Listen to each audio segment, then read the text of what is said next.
ก็ขอเจริญสุขเจริญธรรมท่านทั้งหลายเนาะมื้อนี้อันอยากบอกน้อยเจ้าบรรยากาศมื้อที่ไปรับสัญญบัตรพัดยศที่วัดโพธิสมพรอำเภอเมืองจังหวัดอุดรธานีเมื่อวันที่23ที่ผ่านมาเนาะ23มิถุนายน2568ที่ผ่านมาตอนนี้ก็เป็นบรรยากาศของการลงทะเบียนเนาะพระสงฆ์ที่เดินทางมารับ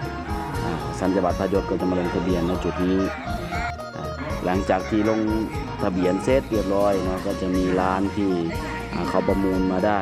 ที่จะเข้าไปถ่ายภาพข้างในพิธีก็จะได้2ภาพเนาะมีภาพรับตาตั้ง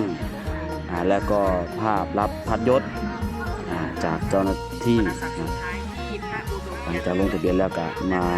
ดูที่นั่งมาลงที่นั่งแล้วก็หาหม่องถ่ายรูปกับญาติโยม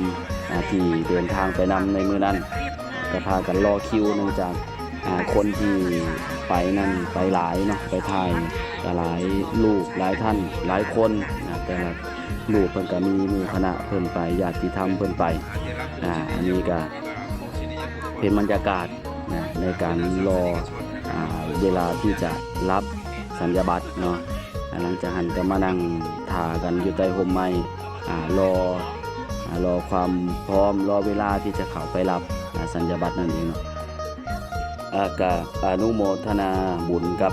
สายบุญสายธรรมทุกท่านทุกคนเนาะที่สละเวลาอันมีค่ามาร่วมให้กำลังใจในมือที่อันยาวบ่น้อยไปรับพระครูสัญญบัตรที่พระครูปฏิภาณธรรมหมู่ภาคเนาะอันนี้เป็นบรรยากาศที่ก่อนที่จะเข้าไปรับสัญญบัตรพัดยศเนาะอันนี้ก็อนุโมทนาเนาะปีติยินดีแล้วก็เป็นขวัญกำลังใจให้ครับอันยาวบ่น้อยได้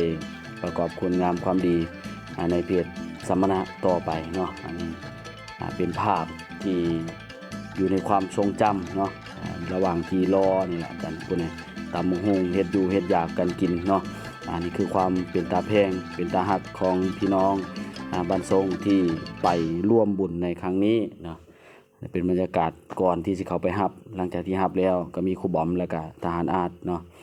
ให้ไปถ่ายรูปนำแล้วก็หมู่คณะพระสงฆ์อนุโมทนาสาธุ